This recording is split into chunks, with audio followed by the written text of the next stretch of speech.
Wandami Bante. Selamat malam, Ibu, Bapak, Saudara sedama sekalian. Sugihonto Namo Buddhaya. Bahagia rasanya bisa mengikuti Dhamma Sakaca online hari ini, sesi kelima, episode ke-13 dalam keadaan sehat. Topik yang akan dibawakan oleh Bante pada hari ini adalah kebahagiaan di luar dan di dalam diri. Sebelumnya perkenalkan saya Hili dari Surabaya. Mengawali acara ini, mari kita bersama mendengarkan pembacaan syair Dhammapada yang akan dibawakan oleh Ibu Tari. Kepada Ibu Tari, persilakan Bu. Pembacaan Dhammapada Sukawaga atau kebahagiaan syair 200. Susukang wataji wa ma ye sang no nati kincanang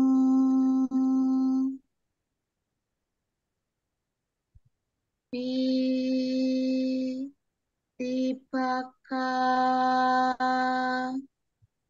bawisa ma dewa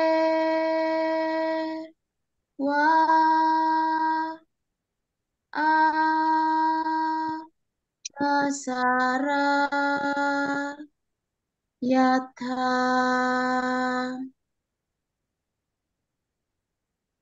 Sungguh bahagia hidup kita ini apabila sudah tidak terikat lagi oleh rasa ingin memiliki.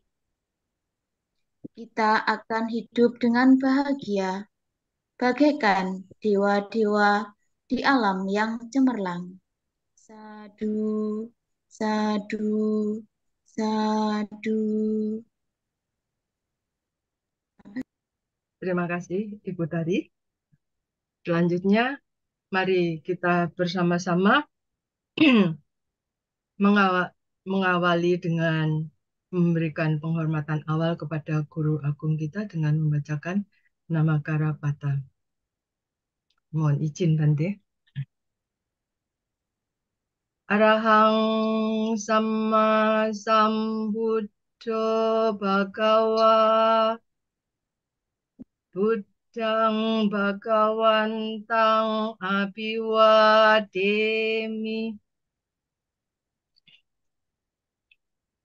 Swakato Bhagawata Dhammo Dhammang Namastami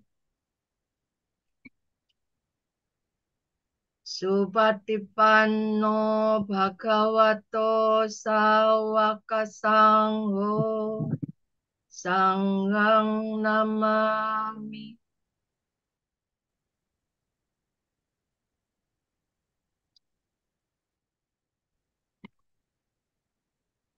Selanjutnya, mari kita bersama-sama memperbaiki sila kita dengan memohon tuntunan sila kepada Bante Tejapunyo dengan membacakan Pancasila Aradhana. Mayang Bante Tisarane Nasaha Pancasila Niyacama Dutiyam Bimayang Bante Tisarane Nasaha Pancasila Niyacama Tatiyam Bimayang Bante Tisarane Nasaha Pancasila Niyacama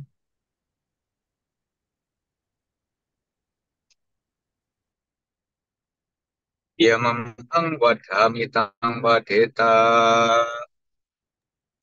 Ama Bante.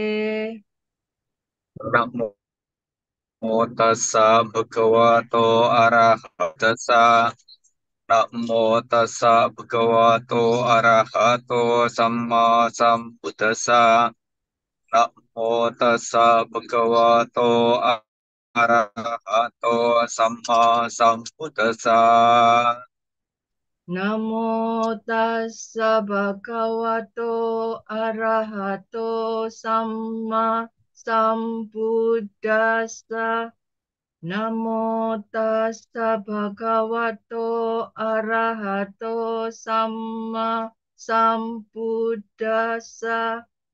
Namo tassa bhagavato arahato samma sambuddhassa.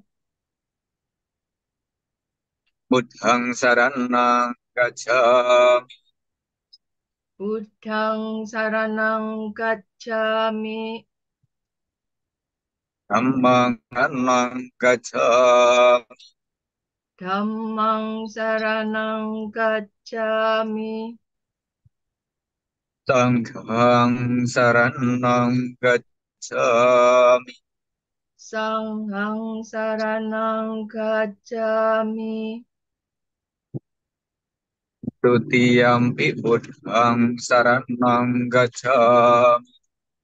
Dutiyampi buddhang saranang gacchami. Dutiyampi dhammang saranang gacchami. Dutiyampi dhammang saranang gacchami. Dutiyampi sanghang saranang gacchami. Dutiyampi sanghang saranang gacchami. Tatiyampi buddhang saranang gacchami. Tatiyampi buddhang saranang gacchami. Tatiyampi dhammang saranang gacchami. Tatiyampi dhammang saranang gacchami. Tatiyampi sanghang saranang gacchami. Tatiyampi sanghang saranang gacchami.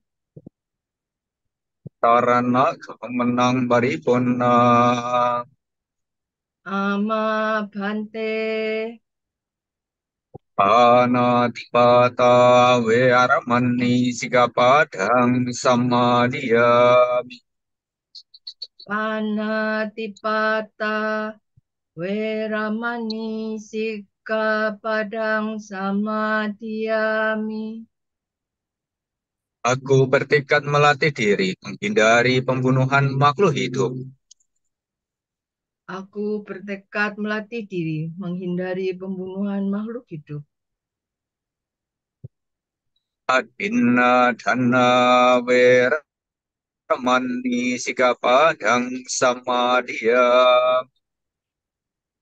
Adinadana Weramani Sikkhapadang Samadhiyami. Aku bertekad melatih diri menghindari pengambilan barang yang tidak diberikan. Aku bertekad melatih diri menghindari pengambilan barang yang tidak diberikan. Kame sumija cara vearamani sikapadang Kame samadhiyami. Kame sumicacara Weramani Sikkhapadang Samadhiyami. Aku bertekad melatih diri menghindari perbuatan asusila. Aku bertekad melatih diri menghindari perbuatan asusila. Musawadah wermani sikapadang sama dia. Musawadah Weramani Sikkhapadang Samadhiyami. Aku bertekad melatih diri menghindari ucapan yang tidak benar. Aku bertekad melatih diri menghindari ucapan yang tidak benar. Surameraya Majapamadatana Weramani Sikapadang Samadhiyami. Surameraya Majapamadatana Weramani Sikkhapadang Samadhiyami. Aku bertekad melatih diri menghindari minuman memabukkan, hasil penyulingan atau peragian yang menyebabkan lemahnya kesadaran. Aku bertekad melatih diri menghindari minuman memabukkan, hasil penyulingan yang menyebabkan lemahnya kesadaran. Itulah tadi yang dinamakan dengan 3 perlindungan dan juga 5 latihan kemoralan. Dengan kita berlindung pada Tiratana, Buddha, Dhamma, dan Sangha, menjalankan sila dengan sempurna, maka kita hidup bahagia. Dengan menjalankan sila dengan sempurna, maka kita hidup sejahtera. Dengan menjalankan sila dengan sempurna, kita mampu merealisasi kebahagiaan tertinggi nibbana. Maka dari itulah praktekkan dengan baik, dengan sempurna, sila yang telah diucapkan. Imani panca sikapadhani, silena sugating yanti, silena boga sempatha, silena nikuting yanti, tasma silang wisodaye. Amabante sadu, sadu, sadu.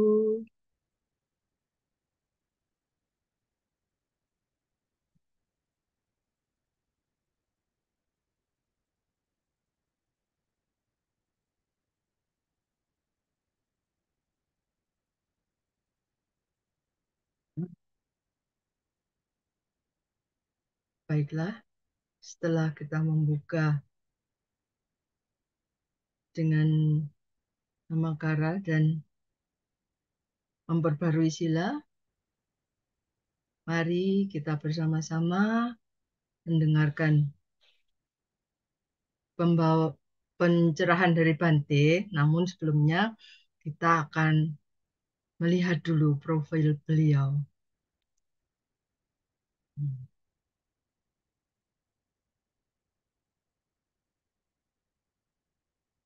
Nah, Biku Tejapunyo Mahatera, penahbisan Biku atau Upasampada.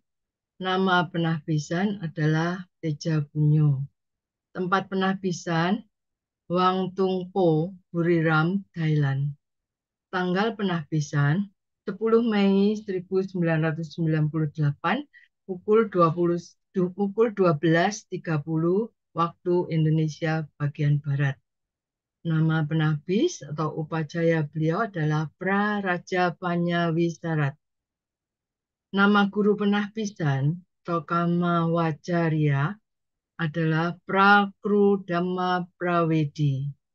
Sedangkan nama guru pembimbing beliau atau Anusawanacharya adalah Pra-Acan Jirawat. Beliau saat ini sebagai Upapadesanayaka Jawa Timur dan dipercaya Sangha Theravada Indonesia untuk melakukan pembinaan ke-16 wihara di Keresidenan Besuki meliputi Bondowoso, Situbondo, Jember, dan Banyuwangi. Beliau adalah pendiri Radio Paramita FM di Blitar, pendiri Wihara Berkah Utama Surabaya. Beliau juga pendiri pertapaan Wipasana Giri Dhammo di Wonosalam, Jombang. Dan beliau juga pendiri PAUD atau PAUD dan TK Pelangi Jaya Damaharja dan tahap pembangunan PAUD TK di Wihara Damagerti Banyuwangi. Demikian profil dari Bante Tejapunyo, dan selanjutnya waktu saya serahkan kepada Bante untuk menyampaikan materi. Silakan Bante. Terima kasih untuk waktu yang telah diberikan. Sugihotu Namo Buddhaya. Namo Buddhaya. Ya, sebelumnya saya tidak lupa setelah sekian lama tidak ketemu dan sudah 1 tahun juga tidak bertemu, baru saja kita juga pergantian tahun. Saya mengucapkan selamat tahun baru, Ongsi Pak Chai. Semoga semuanya selalu sehat, selalu berbahagia, sehat rohaninya, sehat jasmaninya, sehat lingkungannya. Sadu, Ibu Bapak terima sekalian, kasih Bante.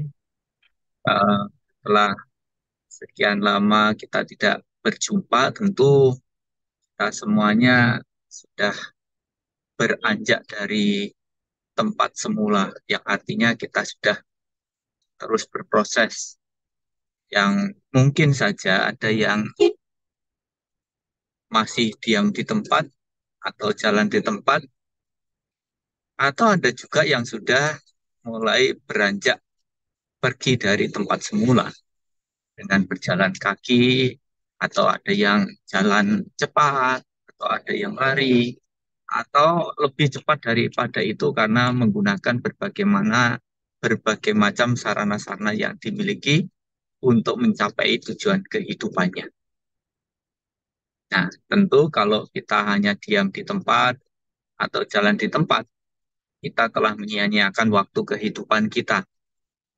Bisa diibaratkan seperti halnya bangau tua yang menunggu kolam yang kering, yang artinya bangau itu akan mati pelan-pelan. Nah, tentu kita punya keyakinan yang kita jadikan pedoman, dan kita juga punya tujuan dalam kehidupan untuk kita bisa capai. Dan untuk mencapainya itu tergantung bagaimana kita mempraktekkan, melaksanakan apa yang kita yakini dalam kehidupan kita saat ini. Saat demi saat yang kita jalani sekarang ini. Mengingat waktu terus berlalu, tidak bisa dihentikan, dan tidak bisa ditarik ulang. Maka kita harus terus berproses dengan benar untuk mencapai dari tujuan kehidupan kita itu.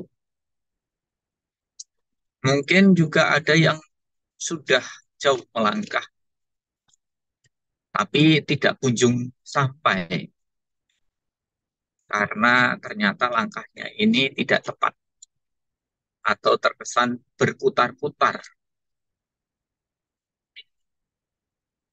sehingga tidak cepat sampai pada tujuannya. Karena juga banyak orang yang punya pandangan pemikiran sesuai dengan pikirannya sendiri bahwa hidup itu tidak perlu banyak teori, yang penting dijalani. Tapi kalau kita tidak tahu teori, lantas apa yang dijalani? Itu menjadi satu pertanyaan tersendiri. Nah, berkenaan kita sebagai umat Buddha, yang dimana guru agung kita yang mengajarkan dhamma ini, guru para dewa dan manusia, telah menyelidiki dan membuktikan bahwa apa yang beliau ajarkan ini mampu mengantarkan siapapun yang mempraktekkannya dengan benar itu mencapai kebebasan. Tetapi memang semua tergantung pada diri kita sendiri. Kalau kita praktekkan dengan benar, ya kita bisa sampai. Kalau kita tidak praktekkan, ya kita tidak akan pernah sampai. Tapi yang lebih daripada itu adalah kesadaran kita bahwa kita ini belum sampai pada tujuan kehidupan kita. Maka bangkit, berjuang, bergegas untuk mengupayakan yang terbaik yang kita bisa lakukan. Untuk kesempurnaan paramita sebagai sarana untuk merealisasi kebahagiaan tertinggi nibbana. Nah, Ibu, Bapak, Saudara sekalian, berkenaan dengan tema hari ini kita membicarakan tentang kebahagiaan. Yang tadi tentu menjadi tujuan bagi semua orang, bahkan semua makhluk hidup, ya. Jadi semua orang, semua makhluk hidup ini walaupun beda alam, beda bentuk dan bahasanya itu memiliki kesamaan rasa. Sama-sama takut dengan penderitaan, ingin hidup bahagia. Ya. Tapi tentunya persepsi antara kita manusia dengan binatang tentang kebahagiaan itu tidak sama. Tentu juga persepsi kita antara kita dengan orang lain pun juga tidak sama. Dan bahkan antara anak-anak sekolah atau yang selesai kuliah dengan persepsi yang sudah sekolah kuliah sudah dapat kerjaan tentu juga berbeda. Persepsi tentang kebahagiaan itu. Ya, kalau ditanya anak sekolah itu bahagianya apa? Ya, kalau ujian nanti nilainya bagus, bisa lulus dengan baik, setelah itu bisa diterima di universitas yang terbaik. Itu kan kebahagiaan mereka yang masih sekolah. Nanti yang kuliah ya harapannya bisa eh, menyelesaikan kuliahnya dengan baik dan mendapatkan pekerjaan. Nah, ini persepsinya berbeda lagi. Terus kemudian kalau hidup sudah punya kerjaan, sudah punya penghasilan, persepsinya berbeda lagi. Kebahagiaannya nih, kalau dia punya orang yang dicintai untuk dibahagiakan, untuk membangun kehidupan rumah tangga. Nanti kalau yang sudah berumah tangga laki lain lagi, bahagianya kalau memiliki anak, gitu. Dan masih banyak lagi persepsi-persepsi tentang kebahagiaan. Tapi yang intinya ada kebahagiaan di luar dan juga ada kebahagiaan yang ada di dalam. Dan kita diajarkan untuk tidak melekat pada satu kebahagiaan yang kecil. Tapi kita harus mau merelakan, melepaskan kebahagiaan yang kecil demi untuk memperoleh kebahagiaan yang lebih besar. Kalau perumpama. Tapi kalau kemudian kita sudah mendapatkan 100 dan kemudian kita mengorbankan 100 bisa mendapatkan 200, 300, atau 1 juta, 2 juta. Ya kita pasti akan bersedia untuk merelakan itu kalau kita memang benar-benar tahu ternyata dengan merelakan yang kecil itu kita akan mendapatkan yang lebih besar. Cuma karena kadang-kadang ketidaktahuan kita yang lebih besar, karena ketidaktahuan itu kita tidak mau melepaskan itu. Kita terikat, kita melekat dengan yang 100. Padahal kalau kita merelakan 100 dapat 200 atau dapat lebih gitu. Kalau kita bisa merelakan 1 juta untuk mendapatkan 2 juta, 3 juta, ya kita harusnya rela gitu, melepaskan itu. Nah, tapi ini tidak terjadi demikian karena sudah kita tidak akan menerima korbankanlah materi untuk menyelamatkan anggota jasmani kita. Korbankanlah anggota jasmani kita untuk menyelamatkan nyawa kita. Tapi memang kalau dibilang suruh mengorbankan ini, kalau bisa tidak dilakukan gitu. Jangan sampailah kita harus mengorbankan anggota jasmani, apalagi mengorbankan juga materi begitu. Jadi kalau bisa ya dopat semuanya. Berbicara tentang kebahagiaan, pada umumnya orang kalau ditanya tentang hal itu yang disebutkan adalah kebahagiaan di luar dirinya. Seperti yang tadi kita bahas itu. kebanyakan yang dibahas tentang kebahagiaan yang ada di luar dirinya. Bahkan itu tertanamkan dari mulai semenjak kita masih anak-anak. Orang tua kita, apa ya namanya, ngudang-ngudang gitu ya. Gendong ditimang-timang begitu. Anakku yang cakep-cakep sendiri, yang cantik-cantik sendiri, tampan-tampan sendiri, yang memang seperti apapun ya, itu adalah anak yang paling cantik, paling cakep di hati orang tuanya. Cepatlah besar, nanti segera mencari uang, gitu kan, menjadi orang kaya segala macam. Jadi salah satunya ya punya anak supaya nanti bisa menjadi orang kaya. Kita suka ya segera sekolah, kuliah, tumbuh besar, cari kerjaan,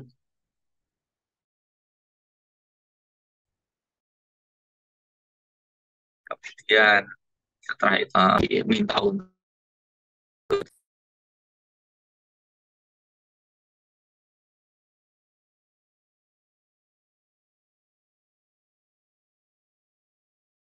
cari pasangan. Setelah punya pasangan, ya orang tua mintanya ya setelah mendapatkan itu semua rasanya tidak bahagia. Seperti yang tadi Fanti sebutkan, kita sudah punya kekayaan, sampai kemudian kita menikah, sudah punya anak, tapi rasa bahagia itu masih kurang rasanya.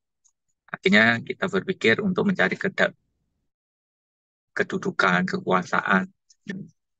Setelah punya jabatan, ingin mencari kebahagiaan lagi yang lebih, dan kemudian tidak mencari itu semua. Bahkan perhatiannya untuk ngurus mendapatkan semuanya, ternyata dia mendapat juga yang walaupun sampai sudah tua dan sudah punya segalanya, kemudian sadar itu hal yang kecil sekali kemungkinannya.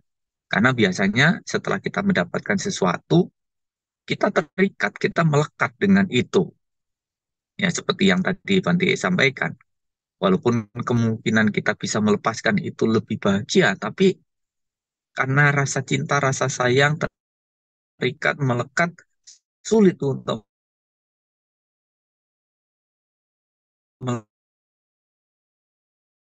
melepaskan.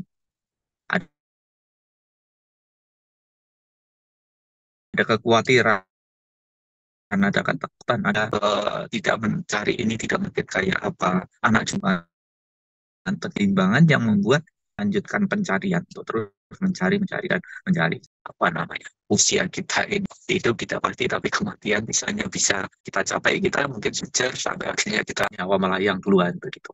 Yang diperoleh dari keyakinan yang kita praktekkan, yang kita laksanakan, yang dimana itu menimbulkan nilai-nilai kebajikan. Dan dari nilai-nilai kebajikan itulah ternyata kita bisa memperoleh kebahagiaan di dalam batin. Ada orang yang saya pernah melihat, ya, orangnya hidupnya sederhana, sangat sederhana sekali.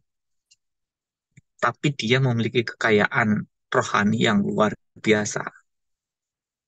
Walaupun dia hidupnya sederhana, dia bisa memberi sebelum sesuatu itu dia nikmati. Dan bahkan selalu memberikan yang terbaik kepada siapapun. Ya, itu mungkin manusia setengah dewa gitu ya. Jadi kadang-kadang begitu ketemu teman, ketemu keluarga, saudara, dia memberikan yang terbaik kepada mereka semua. Walaupun dia sendiri mungkin makan sisanya atau makan apa setelahnya begitu ya. Jadi dia mengutamakan memberikan yang terbaik. Ya, dia mungkin berpikirnya, ya saya kapan aja bisa menikmati itu, bisa merasakan itu. Biarkan mereka bisa menikmati apa yang saya bisa berikan. Tapi ada juga yang memang sudah memiliki segalanya, tapi sulit untuk melepas itu juga ada. Macam-macam orangnya. Jadi begitu dia memiliki keyakinan yang menunjukkan bahwa sumber kebahagiaan itu ada di dalam dirimu, di dalam batinmu, maka kamu tidak perlu keluar daripada dirimu. Dia menggali potensi yang ada dalam dirinya. Dan bahkan dia punya moto dalam hidupnya. Hidup adalah kebajikan. Selama kita masih hidup, selama itu pula saya akan menanam kebajikan. Saya akan berhenti menanam kebajikan dikala saya sudah berhenti bernafas. Jadi menggunakan kebajikan sebagai nafas dari kehidupannya. Artinya tidak menyia-nyiakan waktu sedikit pun berlalu sia-sia. Dia terus berupaya semaksimal, semampunya, dengan keyakinan dia, dengan kebijaksanaan, dengan kemampuan, kemauannya, untuk terus menanam, menanam, dan terus menanam. Dan bahkan orang yang seperti itu terkadang sampai dia tidak berpikir apakah saya nanti punya kesempatan untuk menikmati atau tidak. Yang dia lakukan hanya menanam dan terus menanam, menanam dan terus menanam. Nah, ini pernah juga terjadi pada Pande ya. Waktu itu kita mengadakan program penghijauan dengan membagi bibit tanaman-tanaman ke umat-umat. Nah, ini sudah dilakukan beberapa kali ya. Dulu sudah pernah waktu awal-awal berarti ada di Banyuwangi. Kemudian setelah itu kita bagi lagi supaya mereka tanam kembali. Jadi tanam penghijauan yang selain bisa menyejukkan dunia kita, mengurangi pemanasan global, harapannya juga ada buah yang bisa dinikmati. Siapa tahu nanti wihara juga kecipratan begitu. Kita kasih, kasih, kasih, kasih. Nah, suatu saat ada yang bertanya juga, Bante, kalau kita Bante nanam sekarang apa ada waktu kesempatan nanti Bante bisa menikmati? Saya selama itu saya tidak pernah kepikiran juga apakah saya punya waktu menikmati atau tidak, karena ya memang hidup ini tidak pasti, kematian bisa adalah hal yang pasti datang kepada kehidupan kita. Dan saya tidak tahu juga usia kita panjang atau pendek begitu kan. Nah, kemudian saya nyeletuk menyampaikan bahwa saya tidak memikirkan sejauh itu ya. Jadi yang penting saya tanam. Kalau saya sendiri usianya panjang bisa menikmati, akan saya ikut menikmati. Kalaupun saya tidak bisa menikmati, ya kan orang lain atau anak cucu kita kan juga bisa menikmati apa yang telah kita tanam. Karena banyak orang yang selalu mengkhawatirkan, mencemaskan dari nilai kebajikan yang telah dilakukan. Ya sudah baik sebenarnya, berbuat baik itu sudah baik, tapi ya terkadang terikat melekat dengan hasilnya. Ini punya aku, ini milikku, ini yang nanam aku, kalau tidak, aku tidak akan terjadi begini dan begitu. Padahal kita eh, diajak berbuat baik ini bukan untuk memunculkan pemikiran seperti itu. Nilai sebuah kebajikan akan sangat besar dikala kita melakukan itu dengan tujuan untuk bebas dari keserakahan, kan, bebas dari uh, ketamakan, bebas dari keterikatan, kemelekatan. Sungguh indah, sungguh bahagia hidup tanpa keserakahan di antara orang-orang yang hidup dengan penuh keserakahan. Kita hidup bahagia tanpa keserakahan. Nah, itu yang kita lakukan, kita upayakan, kita biasakan setiap hari melakukan kebajikan-kebajikan, bukan untuk mendapatkan, tetapi kita benar-benar untuk melepaskan yang namanya keterikatan, kemelekatan, keserakahan kita. Tapi apakah tidak boleh, Bante, kalau kita memberi, melakukan kebajikan, itu dengan tujuan untuk mendapatkan lebih dari apa yang kita berikan? Boleh, silakan saja.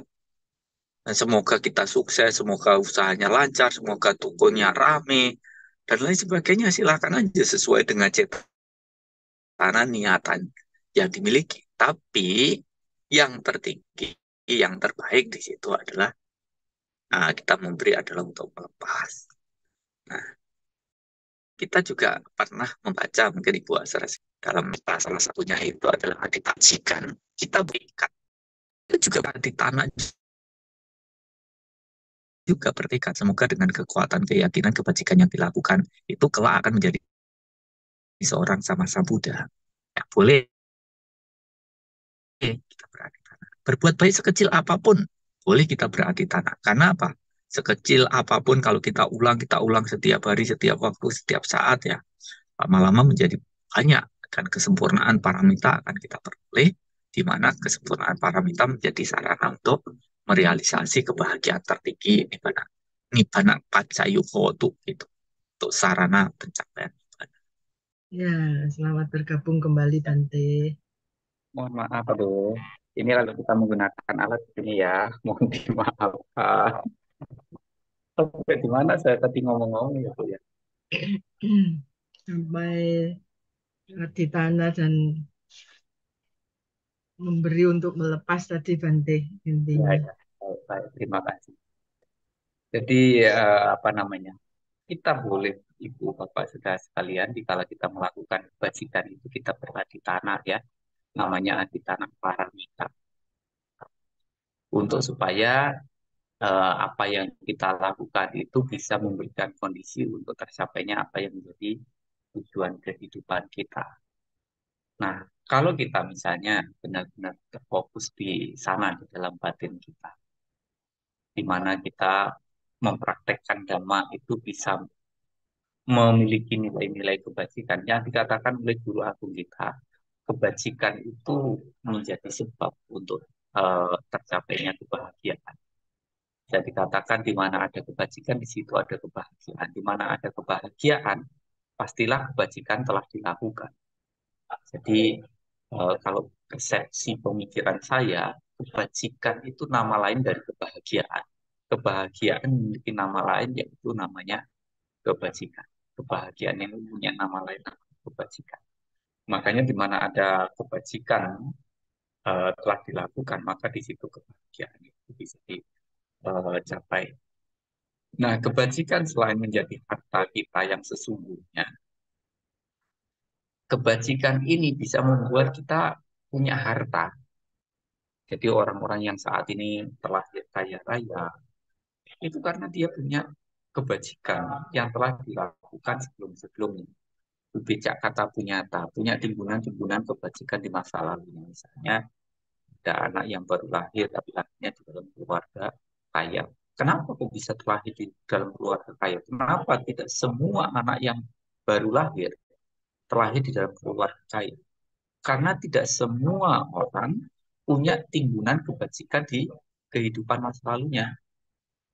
Tapi kalaupun seumpamanya terlahir sebagai manusia aja, walaupun mungkin di keluarga yang tidak mampu, itu masih lebih baik daripada terlahir di alam yang lebih rendah daripada itu. Gitu kan. Kenapa? Sejelek-jeleknya kita sebagai manusia, itu karma baik, di mana kita punya kesempatan untuk bisa merubah hidup kita untuk menjadi lebih baik. Jadi seumpamanya kita telah sebagai manusia, kemudian sering berkumpul, bergaul dengan orang-orang yang bijak, dengan orang-orang yang baik, artinya tertular menjadi orang yang baik, berubah menjadi lebih baik hidupnya, nasibnya, kehidupannya. Tapi ada juga yang sudah kondisinya kelahirannya di dalam kondisi yang tidak baik, kumpulnya sama orang-orang yang tidak baik, dengan alasan memang hidupnya susah gitu kan. Maka hidupnya tambah semakin terpuruk dia. Maka seperti apapun kondisi kehidupan kita, coba kita benar-benar praktekkan dhamma.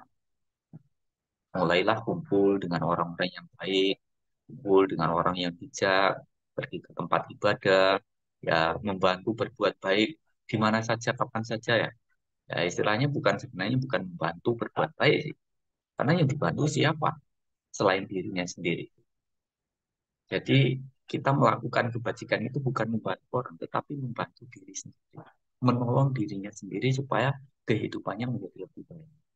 Nanti saya tidak punya apa-apa, gimana saya mau berbuat baik? Itu Bapak sudah sekalian, tidak semua orang itu eh, berbuat baik dengan materi. Ya, seumpamanya kita ringan tangan saja. Ringan tangan bukan artinya itu suka mencuri, suka membantu orang gitu. Misalnya datang, Bante, apa yang bisa saya bantu? Gitu. Wah, itu saja sudah mendengarkan rasanya, cus, orang ini baik. Oh, saya lagi bikin ini, bisa dibantuin naganya lewat ini, lewat itu, begitu kan. Oh, saya lagi mau menanam tanaman, tapi saya tidak bisa mencangkul nih, nggak boleh mencangkul. Bisa nggak dicangkulkan? Jadi nanti bantinya yang nanam misalnya. Kan bisa berbuat baik bersama-sama dan itu rasanya membuat kita happy juga. Tapi kalau kita datang, nah, padahal bisa melakukan itu, tapi tidak mau melakukan itu, atau bahkan malah ribeti gitu ya, mau berbuat baik malah menghalang-halangi, wah itu karma buruk juga teman. Itu. Jadi kalau kita melihat ada orang punya niat baik, ikut aja melakukan apa yang bisa saya bantu, apa yang bisa saya lakukan supaya semuanya bisa berjalan dengan lebih baik. Gitu. Nggak usah kita sungkan enggan karena kita membutuhkan kebajikan atau tidak perlu kita di telepon dulu, di WA dulu atau diundang dulu atau apalah gitu. Karena kita yang membutuhkan kebaikan, nawarkan aja apa yang bisa saya berikan, apa yang bisa saya lakukan supaya saya bisa punya kesempatan untuk berbuat baik. Begitu. Nah, ada juga yang memang kondisinya itu seperti itu. Sudah kebajikannya masa lampau tidak ada, kehidupannya sekarang tidak mau berbuat baik. Hidupnya tidak akan berubah menjadi lebih baik. Tapi kalau kita misalnya terlahir di dalam keluarga yang baik, dengan sarana semuanya ada, itu karena dia punya timbunan-timbunan kebajikan di masa lalu. Nah, selain itu, setelah menikmati timbunan kebajikan yang di masa lalu, kita lagi untuk berbuat baik lagi seperti yang tadi di pertengahan disampaikan bahwa kita harus mengorbankan kebahagiaan yang kecil untuk memperoleh kebahagiaan yang lebih besar. Kalau ibu bapak sudah sekalian berbuat kebajikan dengan tujuan untuk supaya kaya raya misalnya, semoga saya menjadi kaya raya. Seberapa lama sih kita akan bisa menikmati kekayaan ini? Ya,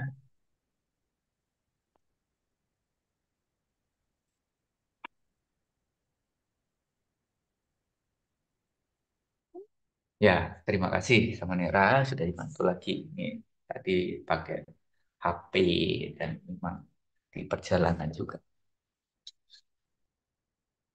Seberapa panjang kita akan menikmati kekayaan, kalaupun kita berada di tanah supaya kita memiliki apa namanya kedudukan, kekuasaan. Berapa lama kita akan bisa menikmati itu semua? Jadi kalau kita berbuat baik hanya untuk tujuan itu semua, rasa-rasanya ya ya boleh-boleh saja, tapi kita harus punya pandangan pemikiran bahwa tujuan hidup kita bukan hanya untuk berpikir bagaimana mengumpulkan harta, bagaimana kita mencapai kedudukan yang tinggi, tapi juga memang harus diingat, kita kalau tidak punya kebajikan, tidak bisa menjadi orang kaya.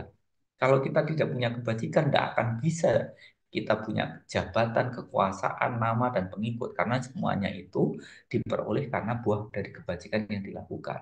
Tidak seperti yang sering kita lihat belakangan ini ya.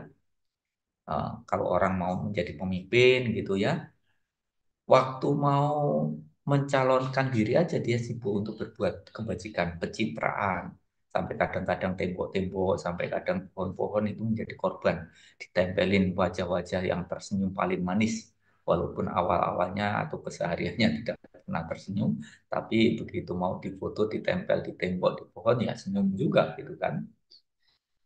Artinya maksudnya itu kalau kita mau memiliki kedudukan kekuasaan begitu, biasakan diri kita itu berbuat baik. Mau ada pemilihan atau tidak ada pemilihan, terus berbuat baik.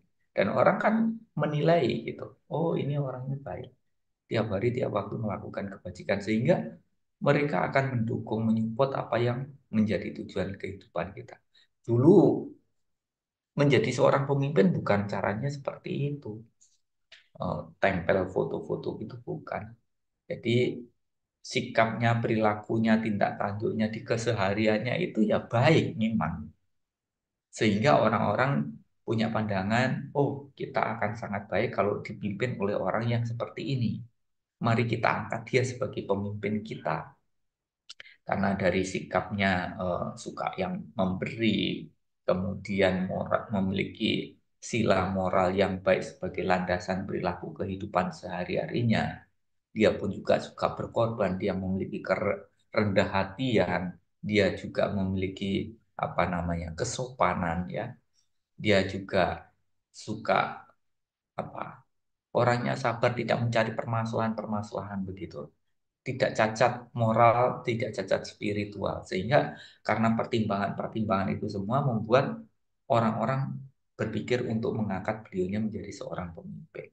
Karena melihat sikap perilaku kesehariannya. Tapi kalau kita kan kadang-kadang sekarang ini nggak tahu yang mau kita jadikan pemimpin siapa. Yang penting mungkin kasih angpau serangan fajar gitu. Kemudian kita kasih coblosan dia. Kita walaupun kadang-kadang tidak kenal kesehariannya kayak apa bagaimana. Nah, ibu bapak saudara sekalian, kalau kita punya nilai-nilai kebajikan, selain kita memiliki kekayaan, kita bisa memiliki kedudukan, kekuasaan, nama, dan pengikut. Artinya kalau kita tidak memiliki kebajikan, ya kita tidak akan mendapatkan itu semua. Walaupun memang kita melakukan kebajikan bukan tujuannya untuk itu. Bukan untuk mendapatkan kekayaan, kedudukan lain sebagainya, bukan. Itu semuanya hanyalah apa bunga-bunga dari nilai-nilai kebajikan yang kita lakukan, bukan tujuan di dalam kita berbuat kebajikan. Jadi artinya dikasih kedudukan atau tidak dikasih kedudukan, ya kita tetap menjadi orang baik.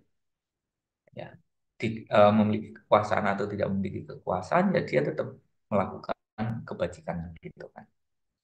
Nah, dari melakukan hal seperti itu, dia bahagia dan menjadikan kebajikan itu kebiasaan di dalam kehidupannya. Dia terus melakukan dengan tujuan untuk mengikis apa yang menjadi keterikatan, kemelekatan yang ada di dalam batinnya. Nah, terkadang kita melihat ada orang misalnya hidup berdampingan, hidup berkelompok dengan yang lainnya. Itu terkadang timbul percekcokan, timbul perselisihan. Kemudian setelah itu tidak bisa saling memaafkan, saling membenci misalnya. Ya, kalau kita mau memaafkan, itu sebenarnya kebaikannya untuk kita, bukan untuk orang lain. Supaya kita sendiri bebas dari penderitaan karena kebencian, kita mau memaafkan. Kalau kita tidak mau memaafkan, kita sendiri yang selalu menyimpan kebencian itu, dan kita kan menderita. Nah, kadang-kadang kita sudah kasih tahu, sudahlah, kamu maafkan dia. Iya, Bante, saya maafkan, tapi jangan pernah lagi ketemu dengan dia. Gitu. Artinya sebenarnya hanya ungkapan kata untuk memaafkan, tapi dalam hatinya itu belum benar-benar menerima itu. Ya, kalau orang-orang tua sering sampaikan, sejuta teman masih terlalu sedikit, satu musuh masih terlalu banyak. Kalau bisa dalam hidup ini, bukan kalau bisa, ya memang sepatutnya begitu, tidak punya musuh. Ya.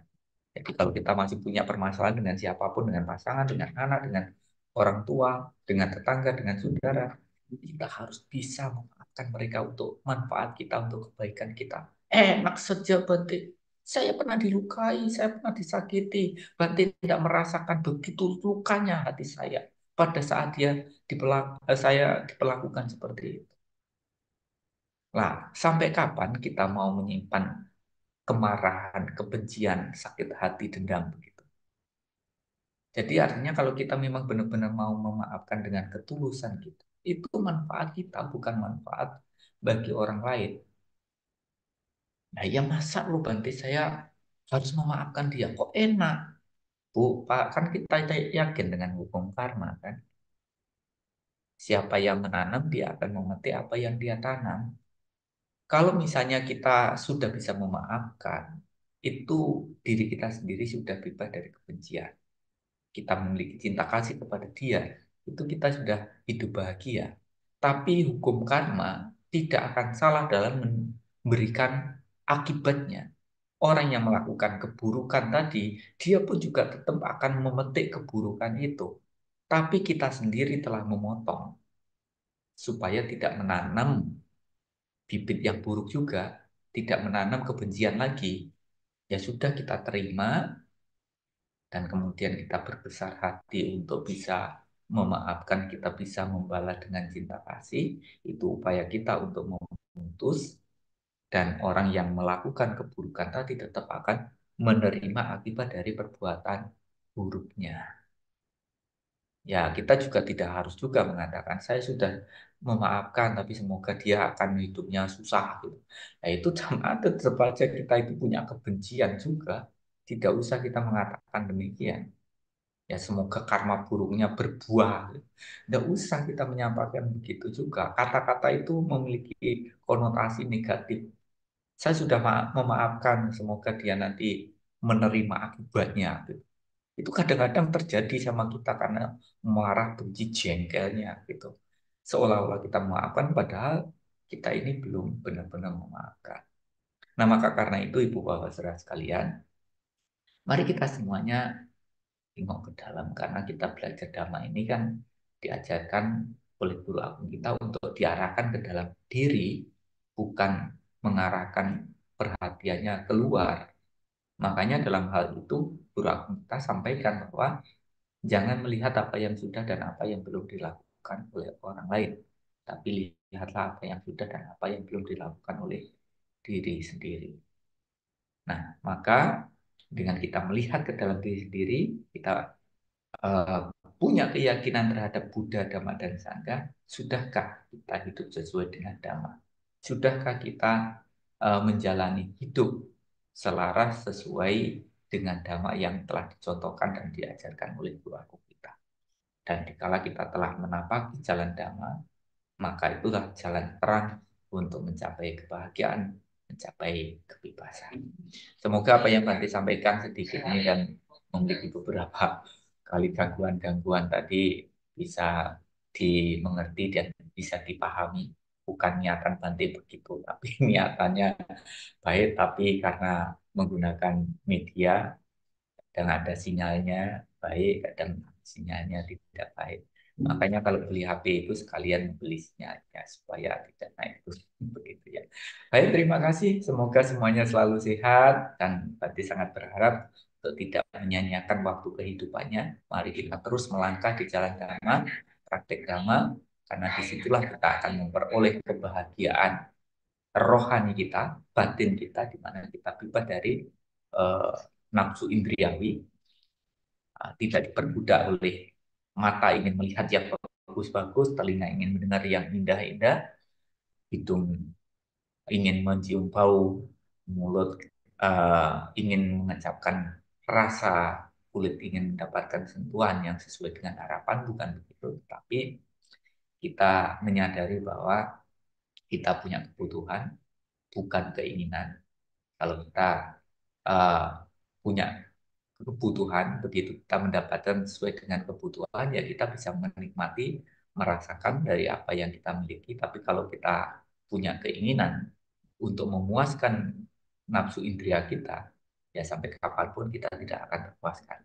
Setelah melihat ini, ingin lagi melihat yang lain, ingin lagi melihat yang lain. Setelah mendengar ini, ingin mendengar yang lain, ingin mendengar yang lain. Ya walaupun memang hal yang wajar bagi yang masih kotor, tapi bagi orang yang sudah melihat dhamma, saya rasa itu bukan hal yang wajar. Kalau masih begitu berarti belum melihat dhamma. Maka mari kita semuanya pastikan bahwa pikiran kita adalah pikiran dhamma, tutur kata kita tutur kata dhamma, perilaku kita perilaku dhamma, dan dikala kita hidup sesuai dengan dhamma, maka jalan terang menuju pada pembebasan telah kita jalankan. Semoga kita memantapkan jalan langkah untuk berproses dengan benar hingga akhirnya kita mampu merealisasi kebahagiaan tertinggi. Terima kasih, Willy. Saya kembalikan. Sekiatu Namo Buddhaya. Satu, satu. Ya, Namo Buddhaya. Terima kasih, Bante. Sungguh bermanfaat bagi kami. Semoga bisa menambah semangat kami untuk makin kuat, memperkuat tekad kami untuk melakukan banyak kebajikan ya, Bante. Ya, terima kasih sekali lagi. Sekarang kita masuk ke acara tanya jawab ya, Bante. Iya, monggo silakan. Kalau diizinkan saya mengajukan satu pertanyaan awal dulu ya, Bante. Iya, monggo Nah, silakan. Bagus. begini, Bante. Kadang-kadang rancu membedakan antara kebahagiaan dan kesenangan. Nah, seseorang misalkan punya mobil baru atau mendapat sesuatu yang sangat didambakan, dia sering menyatakan sebagai sungguh bahagia sudah dapat. Padahal kadang-kadang itu kan hanya sebuah kesenangan ya Bante. Nah, pertanyaan saya, apakah Bante bisa memberikan gimana ya cara secara mudah dan tepat gitu Bante, supaya benar-benar bisa dibedakan antara kebahagiaan dan kesenangan. Demikian Bante. Terima kasih. Ya, baik. Jadi rasa-rasanya itu eh, sesuai dengan apa yang kita bahas tadi. Eh, Kebahagiaan di luar dan kebahagiaan di dalam. Kebahagiaan di luar itu bisa saja kita katakan sebagai sebuah kesenangan karena kebahagiaan yang sementara di mana memang kebahagiaan itu menimbulkan kekhawatiran, ketakutan, kecemasan setelah kita memilikinya. Tapi kalau yang namanya kebahagiaan yang bersumber pada batinnya, itu tidak ada menimbulkan kekhawatiran, ketakutan, kecemasan. Gitu. Misalnya seperti yang tadi Ibu Lili sampaikan, begitu kita memiliki mobil kan kita bahagia juga. Kita menabung sedikit demi sedikit kerja dengan niatan kalau memiliki kekayaan cukup untuk membeli mobil. Ya bohong juga kalau kita mengatakan tidak mendapatkan itu kemudian kita tidak bahagia, itu kita bahagia. Bahagia dengan mendapatkan apa yang menjadi keinginan kita. Tapi dari apa yang kita miliki tadi ternyata menimbulkan kekhawatiran, menimbulkan ketakutan, kecemasan, takutnya nanti rusak, takutnya nanti hilang.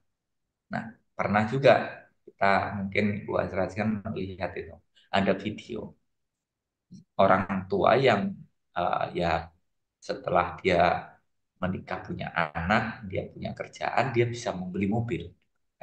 Mobilnya diparkir.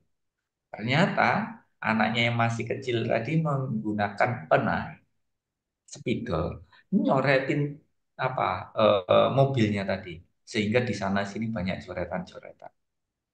Akhirnya orang tuanya marah. Nah, tangannya anaknya digelites gitu kan. Coba itu anaknya itu seolah-olah anaknya lebih tidak berharga daripada mobilnya. Mobilnya lebih berharga daripada anaknya gitu. Padahal itu anak gitu. Dan saya rasa itu tidak tepat untuk dimiliki oleh seseorang siapapun lah. Artinya bahwa begitu kita memiliki mobil memang bahagia. Tapi risikonya barang itu nanti akan rusak. Siap enggak kita eh, menerima konsekuensi bahwa barang yang kita miliki itu rusak. Atau bahkan lebih daripada itu hilang. Jadi kalau sampai kita kehilangan, itu pasti akan menimbulkan penderitaan juga. Dan kalau ditanya Ibu Azra sekalian, seberapa banyak barang atau orang atau binatang kesayangan kita? Wih, banyak sekali, Bante. Saya sayang suami, sayang anak, saya sayang cucu, saya sayang tetangga, sayang rumah, saya sayang ini, sayang itu. Wih, banyak sekali sebenarnya. Saya juga sayang anjing, loh, Bante. Saya sayang kucing, Bante. Saya sayang banyak sekali yang disebutkan. Dan siap-siap Ibu Bapak sekalian akan meratap, menangis, bersedih dari apa yang dicintai dan disayangi tadi. Gitu. Makanya tadi disampaikan, dari rasa sayang cinta timbul ratapan, tangisan, kesedihan. Barang siapapun yang terbebas dari rasa cinta, rasa sayang, maka dia akan terbebas dari ratapan, tangisan, kesedihan. Tapi kita terlalu banyak yang kita cintai, yang kita sayangi. Loh Bante, bukannya ajaran Buddha itu mengajarkan untuk kita mencintai, menyayangi. Ibu sekalian bukan mengajarkan caranya mencintai, menyayangi seperti itu. Itu nanti bisa menimbulkan keterikatan, kemelekatan gitu ya. Jadi cinta yang dianjurkan itu bukan ditujukan kepada perorangan atau kepada satu barang atau kepada makhluk tertentu, tapi diajarkan untuk cinta kasih yang kita miliki ini dikembangkan untuk supaya kita bebas dari kebencian. Untuk kita mewujudkan cinta kasih di setiap ucapan perilaku. kepada semua orang, kepada semua makhluk, kita memperlakukan dengan penuh rasa cinta kasih. Seperti apa kita ingin diperlakukan, maka seperti itulah kita memperlakukan mereka. Seperti apa kita ingin didoakan, maka seperti itulah kita mendoakan mereka. Jadi memperlakukan orang lain seperti kita memperlakukan diri kita sendiri, karena dia adalah kita adalah dia. Gitu. Kalau kita dianggap sama mereka, maka itu terjadi hukum sebab dan akibat. Begitu kita melakukan orang lain dengan baik, maka kita dapat kebaikan dan kebahagiaan yang akan menjadi buahnya. Begitu kita memperlakukan orang lain dengan tidak baik, maka menimbulkan hal yang tidak baik yang membuat kita sendiri akhirnya juga menderita. Jadi berkenaan dengan hal-hal yang di luar diri kita, itu adalah kebahagiaan, tapi kebahagiaan semu, kebahagiaan sementara, atau kita bisa katakan sebuah kesenangan karena kebahagiaan yang kita rasakan itu mengandung apa? Kekhawatiran, ketakutan, kecemasan setelah kita memilikinya. Beda dengan kita memiliki kebahagiaan yang dari dalam tadi. Itu kita hidupnya berguna, bermanfaat karena melakukan kebajikan-kebajikan, begitu kita rasanya tidak sia-sia saya mengenal Tuhan. Tidak sia-sia saya menjalani kehidupan ini.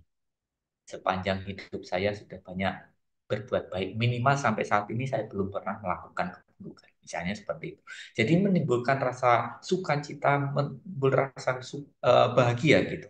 Karena bisa dikatakan kita semua punya namanya di hari kehidupan. Buku kehidupan.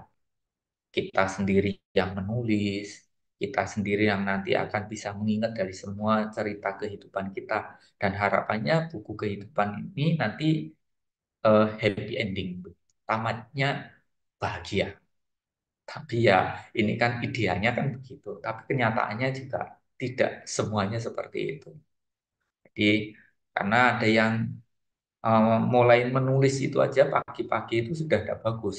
Misalnya hari inilah bangun kesiangan, belum sempat cuci muka, belum sempat mandi, kerjakan ini, kerjakan itu, karena semuanya dikerjakan serba terburu-buru, ini bikin jengkel, ini bikin emosi, jadi sudah ada warna-warni emosi, marah, jengkel, apalagi semuanya tidak berjalan sesuai dengan harapan. Begitu kita sore mau baca parita, tidak sempat, mau dengarkan dhamma ternyata tidak sesuai dengan teori yang kita inginkan, woi tambah emosi lagi. Nanti harusnya jangan ngomong begitu, harusnya begini. Ya kalau begitu silakan yang ngomong coba saudara sekalian gitu kan. Jadi kadang-kadang kita dari awalnya aja sudah jelek. Secara otomatis satu lembaran hari ini kita tulis dengan hal-hal yang negatif semua. Dan besok kita tidak tahu masih hidup atau tidak. Kalaupun besok masih hidup, tulisnya kalau sama lagi, coba kita coret-coret lagi dengan cerita kehidupan yang jelek lagi kan. Bangun pagi kesiangan, kerjakan ini, kerjakan itu, buru-buru segala macam. 2 hari, 2 lembaran kehidupan tulisannya jelek semua. Nah, nanti kalau sudah membiasakan begitu, akan terbiasa begitu. Dan akhirnya kita mewarnai seluruh waktu kehidupan kita dengan hal-hal yang buruk, yang negatif tadi. Akhir kehidupannya tidak happy ending. Masih mendung kelabu, aduh saya sudah tua, saya belum bisa berbuat ini, belum berbuat begitu, tapi saya sekarang mau melakukan, tidak bisa lagi, badan sudah tidak bisa diajak jalan, diajak kompromi, mau kerjakan ini, kerjakan itu, sudah tidak bisa, insok rematik, kelinu, mulai kambuh segala macam, wah tambah repot juga, tambah tua keinginannya bertambah, bertambah, tambah menderita juga. Maka karena itu, biasakan bangun pagi, baca parita, meditasi. Ya, nggak bisa baca parita loh Bante. Nggak bisa, nggak apa-apa. Sebisanya. Namo tassa saja bisanya itu ya udah namo tassa saja nggak apa-apa. Arahan sama Sambudo itu boleh nama Karapata. Nama Karapata aja nggak bisa ya Bante. Ya sudah, nggak bisa nama Karapata juga nggak apa-apa. Ngomong dalam hati Buddha pelindungku, Dhamma pelindungku, Sangha pelindungku, Buddha Dhamma Sangha pelindungku. Setelah itu duduk rileks, sebutkan semoga semua makhluk berbahagia, semoga semua makhluk berbahagia. Artinya mengawali hari dengan kondisi pikiran yang baik. Dan sepanjang hari pertahankan untuk kita tetap di jalan dhamma, tetap di nilai-nilai kebajikan. Sore mau istirahat pun juga kita baca parita, meditasi, lakukan pelimpahan jasa.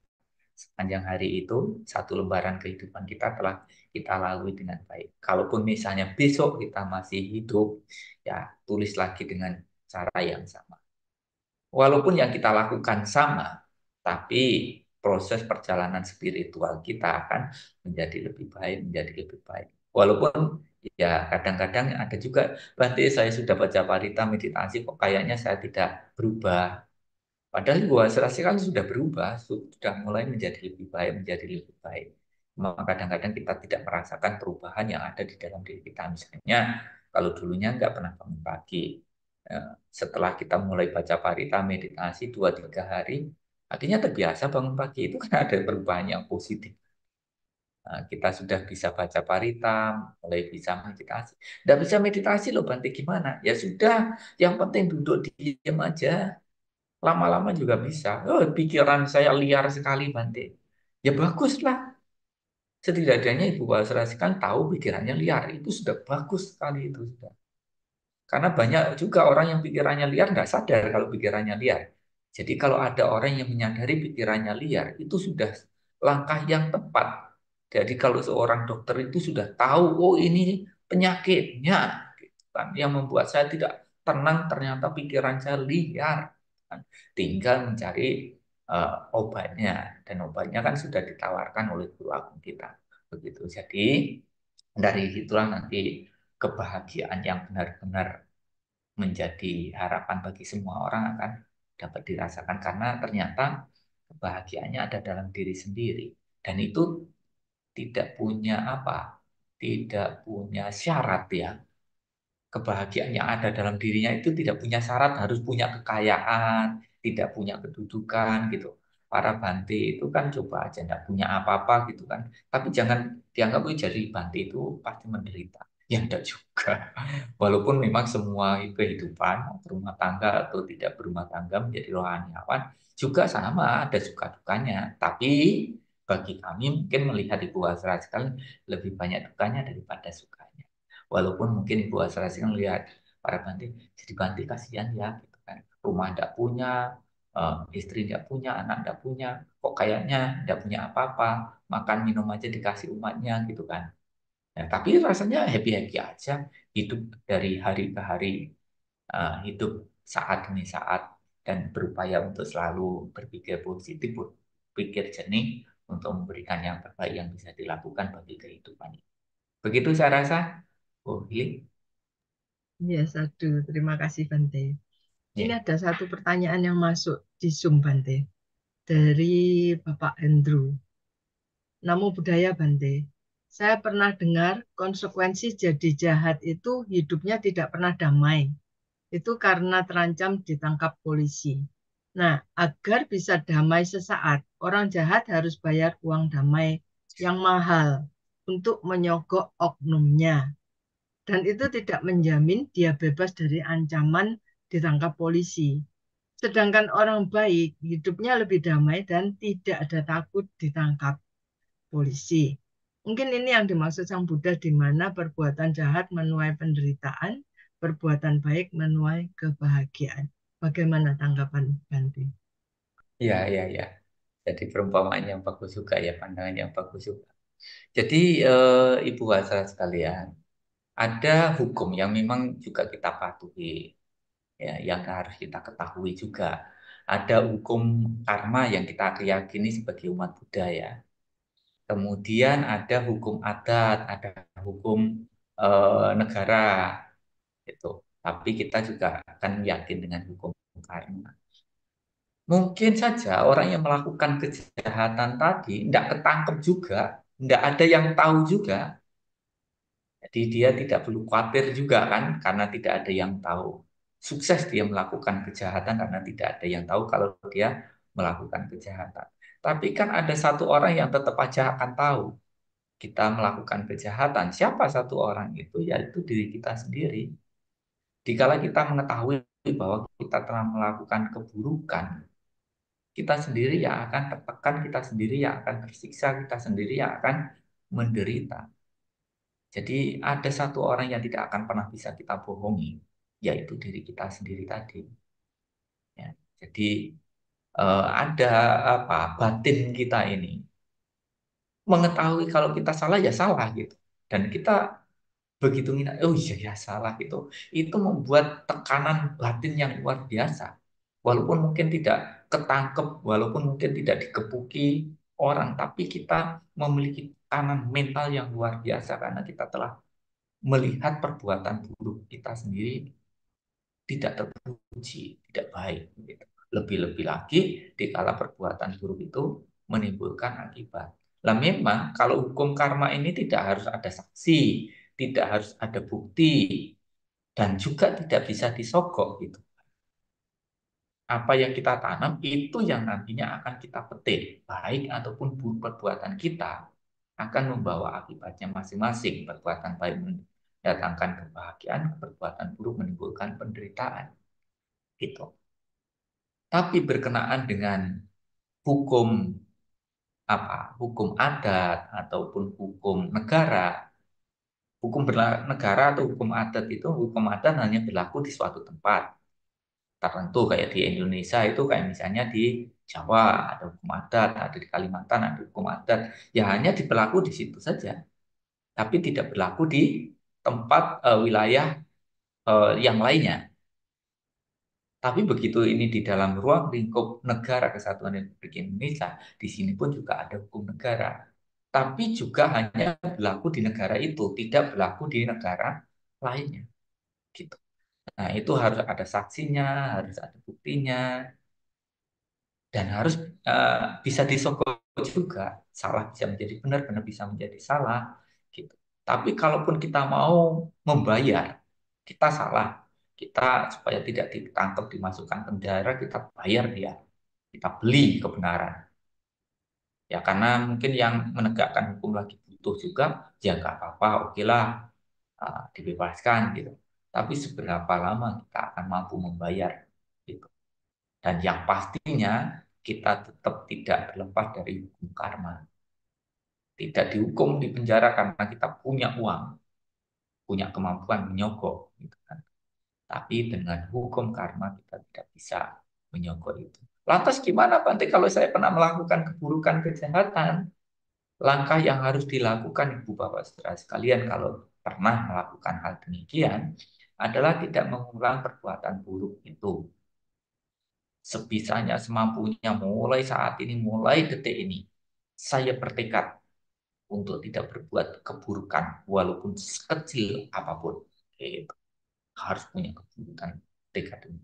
Dan mulai saat ini pula, saya bertekad akan menggunakan jasmani saya, menggunakan batin saya, menggunakan hidup saya. Tak peduli panjang atau pendek usia saya nantinya, saya akan selalu berbuat kebajikan. Nanti setelah acara ini sama pasangannya, Rama sama anak-anaknya, Rama dan keluarga, guyub rukun, timbul kehangatan, timbul kedamaian, timbul kebahagiaan di dalam keluarga. Karena ya memang bahagia tidaknya rumah tangga itu tergantung dari semua anggota keluarga itu. Begitu kita nanti ketemu sama teman, ya jadi teman yang baik, jadi saudara yang baik, dimanapun, kapanpun, dan kepada siapapun, kita selalu berupaya untuk berbuat baik. Begitu. Nah, kalau bisa seperti ya Bante nyarankan saja, karena saya juga melihat apa yang dilakukan Bapak Presiden kita, Pak Jokowi, mobilnya ini tidak pernah kosong buat saya sekalian. Kalau kita punya kemampuan lah ya, silakan untuk melakukan mencontoh apa yang beliau lakukan. Mobilnya itu selalu penuh dengan barang-barang di jalanan, nanti bagi ini, bagi itu, kasih ini, kasih itu kepada orang yang membutuhkan. Banti sih sebenarnya juga mau begitu, tapi ya Banti sendiri tidak punya kemampuan untuk itu. Tapi kalau Ibu Bapak sekalian punya kemampuan, mobilnya diisi. Ya, kasih minuman, kasih kue-kue, begitu nanti di jalan ada orang tidak mampu, ada orang miskin, ada orang kelaparan, kehausan. Nih Bu, Pak, wih, rasanya saya melihatnya pasti happy juga. Tapi kalau kemudian ada orang kelaparan, ada orang kehausan, tahu pun pura-pura tidak tahu, biasanya dalam hati ngerti dapat gitu kan. Tapi kalau sudah melakukan itu, saya rasa itu adalah hal yang sangat baik. Jadi langkah-langkah nilai-nilai kebajikan yang kita upayakan itu akan membuat perbuatan buruk yang pernah ibu bapak saudara lakukan yang tidak berat itu bisa semakin ringan, atau bahkan sampai ahosikama, tidak berbuah gitu karena kebajikannya yang lebih besar daripada keburukannya. Tapi kalau kita tidak ada upaya itu ya waktunya mateng-mateng dan menderita juga gitu. Nah, supaya berbuahnya dan tidak berat, tidak diulang keburukan itu, dan teruslah mulai saat ini dan terusnya berupaya berbuat kebajikan. Dan saya juga sampaikan banyak terima kasih juga selama 4 tahun berarti ada di Banyuwangi, banyak hal yang bisa kita benahi di sana. Benahi ya 16 wihara bukan hal yang ringan ya. Kemudian kita bisa membuat supaya putra-putri kita, generasi kita bisa sekolah dengan baik, bikin PAUD TK segala macam.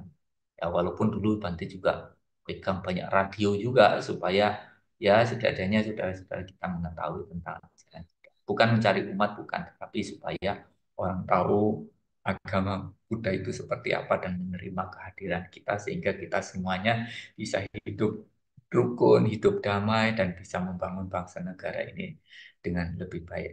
Nah, saya sampaikan banyak terima kasih Anumodana untuk semua dukungan support yang sudah dilakukan, dan hebatnya kadang-kadang saya tidak pernah ketemu dengan ibu asa sekalian, tidak pernah kenal, tapi begitu ada niatan di sana, ada ladang untuk berbuat baik, ibu asa sekalian punya rasa sukacita untuk melakukan sehingga semuanya itu bisa berjalan.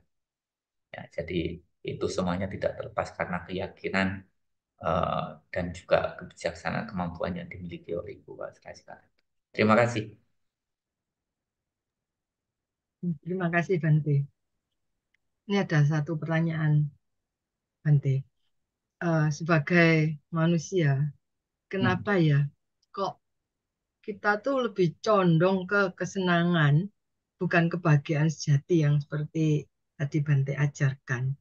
Lalu seandainya kita tuh sudah merasa menemukan kebahagiaan, apa Bante kira-kira yang harus kita lakukan dalam kehidupan sehari-hari agar kebahagiaan dalam diri kita tuh bertahan? Demikian Bante pertanyaannya. Ya, jadi ya sebenarnya hal yang wajar saja bagi kebanyakan orang, yang mana memang kebanyakan orang kan mati diselimuti oleh ketidaktahuan. Sehingga kalau mengejar namanya kesenangan-kesenangan, kebahagiaan duniawi kayak gitu kan, itu menjadi sebuah kewajaran karena mereka tidak tahu. Cuma bagi orang yang sudah tahu itu bukan kebahagiaan dan ngejar itu, yang saya rasa ya kurang kurang etis ya, karena sudah mengetahui itu bukan kebahagiaan, itu hanya kesenangan atau kebahagiaan semu, tapi kita juga ikut mengejar, tidak mencari kebahagiaan yang sejati atau yang sesungguhnya yang bersumber dalam dirinya. Tapi karena memang kita tinggal di dunia ini yang semuanya itu materialistis begitu ya, sehingga kecenderungan semuanya fokus untuk mencari itu. Semakin kita mencari, sayangnya semakin kita tidak mendapatkan itu. Kenapa? Berebutan untuk mencari semuanya. Kebanyakan mencari itu. Tapi kalau kita seumpamanya punya kebajikan, kebajikan ini mohon maaf kayak ibaratnya seperti hanya magnet gitu ya. Orang yang punya kebajikan, dia akan punya kekayaan lahir dan batin, duniawi bahkan surgawi gitu kan. Jadi begitu kita punya kebajikan, kekayaan duniawi itu yang nyari kita, datang ke kita. Bukan kita yang nyari, tapi mereka yang nyari ke kita.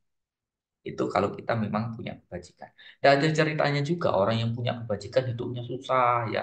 Misalnya ada orang yang sangat hormat dan bakti kepada orang tuanya, hormat bakti kepada para guru-gurunya. Dia juga ngerti balas jasa, balas budi kepada mereka yang pernah berjasa dalam hidupnya. Dia juga berbakti kepada leluhur-leluhurnya.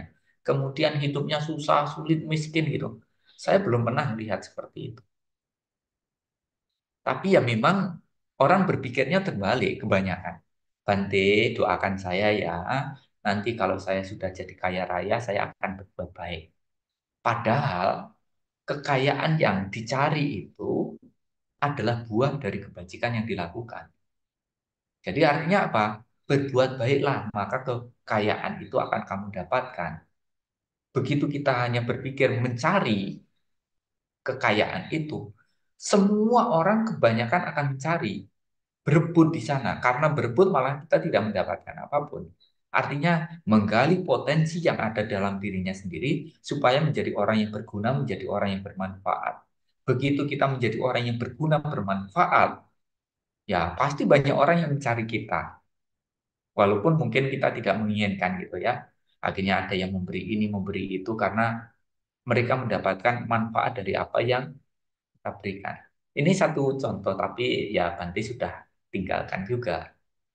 Dulu Banti pernah apa mempelajari apa satu cara lah untuk metode penyembuhan begitu. Tapi ya Dhamma ini menyembuhkan sampai pada akarnya batin dan juga jasmani kita. Nah, setelah itu banyak orang berduyun-duyun datang.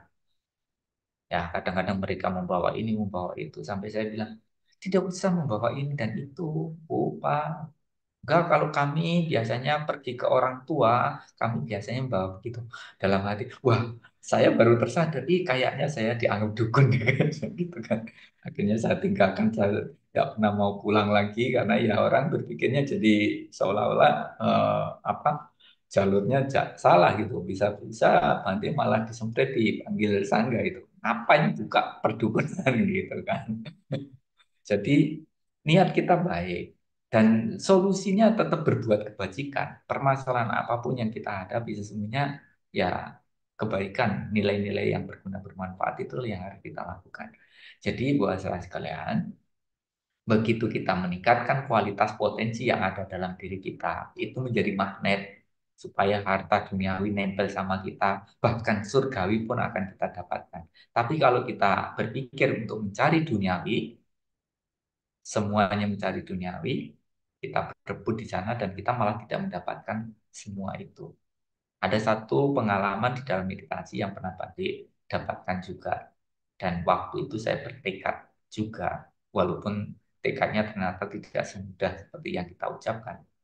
Ya, melepaskan semua, mendapatkan semua. Tapi dikala kita menginginkan semua, maka kita tidak mendapatkan semua. Jadi semuanya saya pikir akan saya berikan, lepaskan, lepaskan, lepaskan, lepaskan, sehingga sampai kita tidak ada apapun yang kita bisa lepaskan lagi. Dan itu akan membuat kebahagiaan yang luar biasa. Tapi ya ternyata tidak gampang juga. Melepaskan semua, mendapatkan semua. Walaupun nanti akan mendapatkan semua. Tapi ya setelah mendapatkan, oh rasa cinta, rasa sayang itu muncul juga. Misalnya dulu tidak punya HP, setelah sama umatnya dicarikan HP, akhirnya sangat apa tergantung sama HP. Kalau HP-nya rusak, wih bingung. HP-nya ketinggalan, wih bingung gitu. Padahal kan ya nggak apa-apa juga gitu harusnya. Jadi ada sebuah ketergantungan terhadap sebuah sarana itu sampai ketinggalan. Coba kalau sampai kecemplung air, tambah penderitaan juga. Mungkin sampai hilang itu, mungkin tambah menderita lagi gitu kan.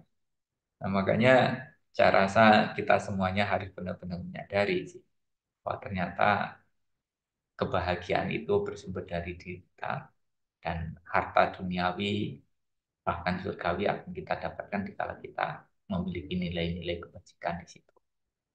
Tapi dikala kita ingin mendapatkan semua, ingin ini, ingin itu, ingin ini, ingin itu, tapi kita malah tidak mendapatkan semua, karena pasalnya, masalahnya kita stres. Masalahnya stres malah tidak dapat apa-apa. Dan ini terinspirasi, jadi setelah kita mendapatkan hal demikian, perenungan begitu, kita melihat, wih, ternyata ya Pangeran Siddhartha, Guru Agung kita juga demikian. Jadi Pangeran Siddhartha, putra mahkota, dan bahkan diramalkan kelak akan menjadi maharaja, raja besar. Tapi beliau setelah melihat 4 peristiwa, Beliau tinggalkan semua, orang tua, orang sakit, orang meninggal dunia, dan pertapa. Beliau lepaskan semua, tinggalkan semua. Hartanya, tahtanya, kekuasaannya, bahkan orang-orang yang dicintai, yang disayangi, ditinggalkan. Dan itu tahu Ibu Asra sekalian, penderitaan loh berpisah dengan yang dicintai, yang disayangi itu. Tapi beliau tinggalkan. Kenapa ditinggalkan? Karena rasa cinta beliau lebih besar kepada semua makhluk. Sehingga karena itulah beliau melepaskan semuanya untuk satu tujuan mencari jalan bebas dari penderitaan. Setelah beliau mencapai kesadaran agung, apa yang terjadi? Para dewa dan manusia memujinya. Bangsawan, raja, rakyat jelata memujinya, menghormatinya, berbakti kepadanya. Membangun candi, membangun wihara miliaran, triliunan bahkan. Kayak Candi Borobudur itu kan tidak tahu sampai berapa triliun, berapa generasi bisa dibangun. Untuk apa? Untuk memujinya, untuk menghormatinya, untuk berbakti kepadanya. Itu luar biasa. Dan kita semoga bisa meniru begitu ya, bisa melepaskan. Kalau membuat kita lebih bahagia, kenapa tidak gitu loh. Kalau kita bisa melepaskan sebuah keterikatan dan kita menjadi lebih baik dan lebih bahagia, kenapa tidak? Lepaskanlah itu untuk kita mendapatkan semuanya. Karena pada saatnya, pada waktunya, berkenaan dengan semua yang ada di luar diri kita, bahkan diri kita, tubuh jasmani ini pun, pada saatnya, pada waktunya akan kita. Dan ada satu yang tidak akan pernah kita tinggalkan adalah perbuatan kita. Perbuatan baik ataupun perbuatan buruk yang kita perbuat akan menyertai kita. Gitu ya. Terima kasih. Ya, baik. Terima kasih, Bante. Ini ada satu pertanyaan terakhir mungkin, Bante. Ya. Ah, bagaimana memunculkan pikiran baik agar mendapatkan kebahagiaan dalam diri dan kita bisa mempertahankan kebahagiaan dalam diri tersebut? Apakah hanya cukup dengan melepas dan tidak melekat itu tadi ya, Bante? Ya, Makasih. baik. Jadi dikala kita berpikir yang positif, itu kan tidak ada yang negatif. Dan dikala kita berpikir negatif, itu kan tidak ada yang positif. Mau orang sejahat apapun, kalau kita berpikir yang positif, itu positif juga. Misalnya ada orang jahat, dan kita dengan kesadaran kita memiliki eh, pengertian bahwa, oh, saya bisa melihat dia jahat. Kenapa? Karena dengan ada orang jahat, saya bisa membedakan mana yang jahat dan mana yang tidak jahat. Mana yang perbuatannya baik dan mana yang tidak baik. Mana yang menimbulkan kebahagiaan dan mana yang menimbulkan ketidakbahagiaan.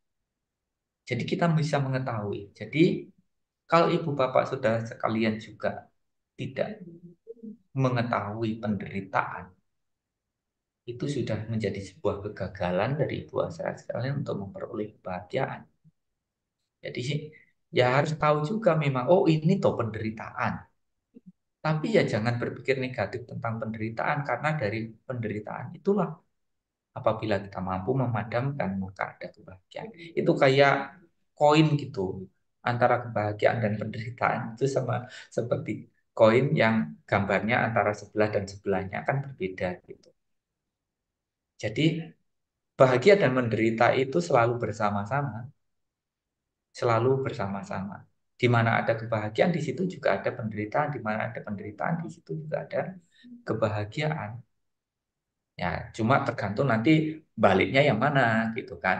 Apakah yang putih atau yang hitam gitu. Di oh kebahagiaan muncul. Nah, kebahagiaan muncul ini karena kebajikan kita yang waktu itu matang sehingga penderitanya lewat. Begitu nanti kebahagiaannya ini lewat karena diupayakan untuk dipertahankan karena suatu hal kita hanya menikmati dari timbunan kebajikan masa lalunya, tapi ya segera bergegas berbuat baik kalau dia hidupnya bahagia. Maka begitu kebahagiaannya karma baiknya itu melemah, kebahagiaannya menurun, ganti penderitaan. Nanti begitu penderitaan kita rasakan, setelah itu melemah, ganti lagi kebahagiaan. Dan bahagia menderita itu silih berganti setiap hari, setiap waktu terjadi pada diri kita. Dalam waktu yang sangat singkat. Misalnya, kita saat ini happy-happy dengerin dhamma gitu kan. Tapi tahu-tahu ada WA masuk tanpa disangka-sangka, mungkin yang punya pacar gitu, langsung memutuskan gitu. Saya mulai saat ini, detik ini tidak akan menghubungi kamu lagi. Kita putus gitu. Wih, langsung kayak apa itu? Awalnya happy-happy begitu dapat baca WA langsung begitu. Atau kita mendapatkan kabar gimana yang jelek yang tidak sesuai dengan keinginan kita, ya kita langsung menderita, berubah begitu. Tapi kalau kita misalnya memiliki kesadaran yang baik, kita tidak akan menderita juga dengan itu semua. Ya, artinya gini, ada pepatah yang mengatakan bahwa orang yang punya kebajikan jatuh ke air tidak tenggelam, jatuh ke api tidak terbakar. Walaupun mungkin semuanya terbakar, tapi dirinya tidak akan terbakar.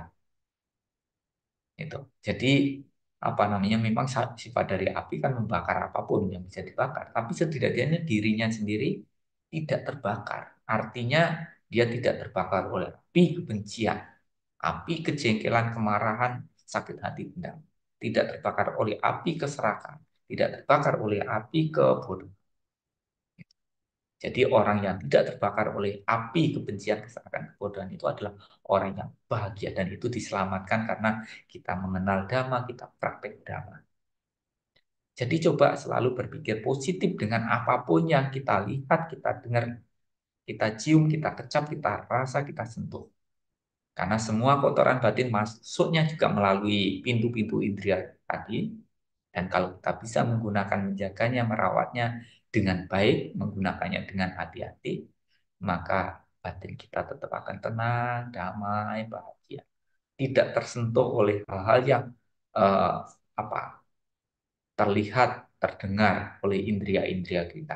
Karena kita memiliki benteng pertahanan, yaitu kesadaran kita. Tapi kalau kesadarannya lemah, lengah, begitu melihat tidak sesuai dengan keinginannya, akhirnya timbul ketidakpuasan. Mendengar suara tidak sesuai keinginannya, jadi jengkel. Dan masih banyak lagi yang membuat akhirnya kita terombang-ambing oleh perasaan. Jadi sadarilah setiap kita menggunakan indera kita, dan cobalah untuk kita berpikir positif dari semua apapun yang kita lihat, kita dengar, kita cium, kita kecap, kita sentuh, kita pikir. Maka dari situ kita akan bisa belajar.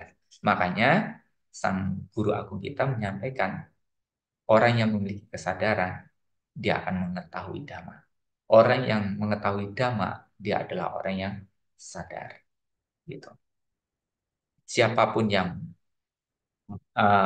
melihat dhamma, yang melihat Buddha, siapapun yang melihat Buddha, dia melihat dhamma. Orang yang sadar, dia akan mengetahui kebenaran, dan kalau ada orang yang mengetahui kebenaran karena dia sadar, maka harapan Bante gua sarankan selalu sadar setiap waktu, setiap saat, karena bahagia menderitanya kita sangat tergantung pada kita dalam kondisi kesadaran atau kelingahan. Sang Buddha, Guru Agung kita dalam Dhammapada mengatakan, kewaspadaan adalah jalan menuju kekekalan, kelengahan adalah jalan menuju kematian. Maka karena itu, sadar setiap hari, setiap waktu, setiap saat untuk kita menuju pada jalan kebebasan. Terima kasih. Terima kasih Bante. Semoga pembabaran-pembabaran yang Bante berikan menjawab semua pertanyaan-pertanyaan yang diajukan tadi. Selanjutnya, karena sudah tidak ada pertanyaan lagi, Bante, mohon Bante berkenan untuk memberikan closing statement. Silakan, Baik, Bante. terima kasih Bu Asal sekalian. Jadi semuanya tentu sudah mengetahui sangat jelas ya tentang kebahagiaan yang ada di luar kita, yang dimana apabila kita mendapatkannya juga nanti akan ada kekhawatiran, ketakutan, kecemasan menyertainya. Karena itu adalah kebahagiaan semu, kebahagiaan sementara. Dan ada kebahagiaan batin kita, di mana batin kita mengetahui tentang kebenaran, dan kita bisa mengetahui batin kita ini ada kotoran batinnya atau tidak. Dan dikala kita mengetahui bahwa ternyata batin kita itu masih diselimuti oleh kotoran batin, itu langkah yang tepat karena kita sudah mengetahui sebabnya kenapa kita menderita, dan dari situlah kita mulai mengikis kotoran-kotoran batin tadi. Kalahkan kebencian dengan cinta kasih, kalahkan keserakahan dengan kemurahan hati, kalahkan kesombongan dengan kerendahan hati, dan kalahkan kejahatan dengan kebajikan. Dan dikala kita mampu melakukan itu, itulah kebahagiaan yang sesungguhnya, itulah kebahagiaan yang sejati. Dan dari itu pula ibu bapak saudara sekalian akan mendapatkan kekayaan, mendapatkan kedudukan, mendapatkan kekuasaan, nama, pengikut, bahkan kebahagiaan duniawi, kebahagiaan surgawi, dan pembebasan nibbana pasti akan mampu kita realisasikan. Semoga apa yang Banti sampaikan sedikit ini membawa manfaat bagi ibu saudara sekalian, dan izinkan Banti untuk blessing ya setelah kita membahas dari apa yang tadi menjadi bahan pembicaraan kita. Silakan konsentrasikan pikirannya, bertekad berada di tanah, semoga dengan kekuatan keyakinan pada tiratana Buddha Dhamma Sangha dan kekuatan kebajikan apapun yang telah kita lakukan, baik dengan kita berdana, menjalankan sila, melaksanakan meditasi, semoga upaya-upaya kebajikan ini menjadi kekuatan yang melindungi, membuahkan kebaikan, membuahkan kebahagiaan. Semoga ibu bapak saudara sekalian selalu sehat, bahagia, panjang usianya, banyak rezekinya, dan terus bersemangat belajar dhamma, praktek dhamma untuk meningkatkan kualitas batinnya masing-masing hingga akhirnya mampu merealisasi kebahagiaan tertinggi nibbana. Semoga kebajikan ini mewujudkan bakti kita pada orang tua, bakti kita kepada para guru, balas jasa kita kepada mereka yang berjasa dalam hidup kita. Semoga jasa-jasa kebajikan ini juga melimpah kepada para leluhur-leluhur kita, semua makhluk yang ada hubungan karma dengan kita, semoga mereka semuanya berbahagia. Dan karena kebajikan-kebajikan ini pula, semoga semua berkah ada pada Anda, semoga semua berkah menjadi nyata. Icitang patitang tumhang kipamewa samijatu sabi purentu sankapa cando panak raso yata manijoti raso yata sabitio wiwak jantuk sabarogo winasato mate bawawantarayo suki digayugo bawa abiwa dan asilesa nicamuda pacayino cataro damawadanti ayu wano sukang balang punya sidani katasa nyana-nyani katanime te sanca bagino hontu satanata pawanaka yebiya gunawatanca mayamata pita dayo ditame capya ditawa anyima jatawirino sata ditantilo kasminte pumaca tuyonika pance kaca tuo kara sangsaranta bawa bawe nyatang ye pati daname anumo dan tute sayang ye cimang napa jananti dewa tesang niwe dayung maya dinana punya nang anumo dan ahituna sapi sata sadahontu awira sukajiwino kemawa dan japa pontu Tesa sasi jantang subha bawatu sabha manggalang rakentu sabha dewata sabha buddha nupawena sabha dhamma nupawena sabha sangga nupawena sada sopi bawantu te. Sadu, sadu, sadu. Anumodana Bante. Selanjutnya, Ibu, Bapak, Saudara-saudara sekalian, setelah berbuat kebajikan, mendengarkan dhamma, memperbarui sila, mari kita tutup acara ini dengan kembali memberikan penghormatan kepada Sang Tiratana dengan membacakan nama Karapata.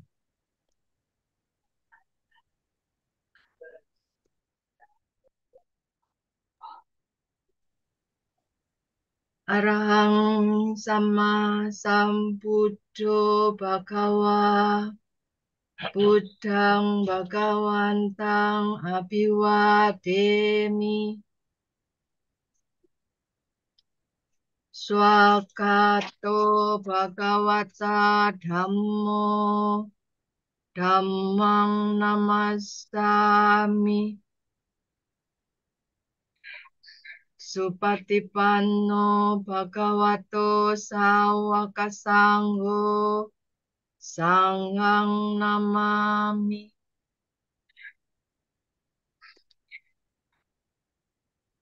Mari kita tetap bersikap anjali untuk mengucapkan terima kasih kepada Bante.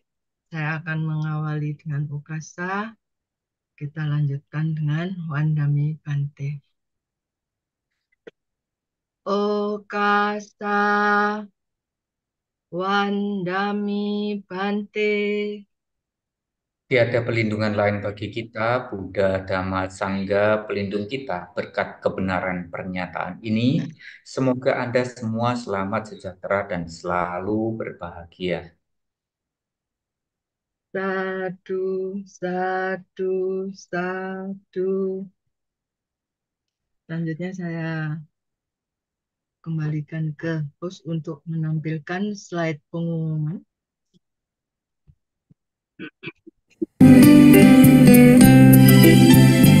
Dhamma Sakata Online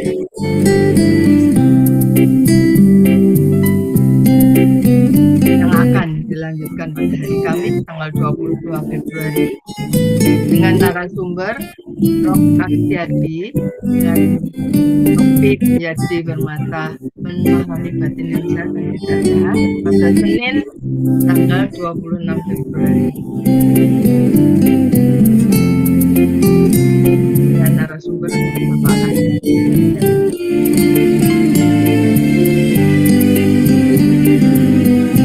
Setting pagi sore untuk berita kesehatan dan kesembuhan setiap pagi pukul 5 sampai selesai, setiap sore pukul 19 sampai selesai.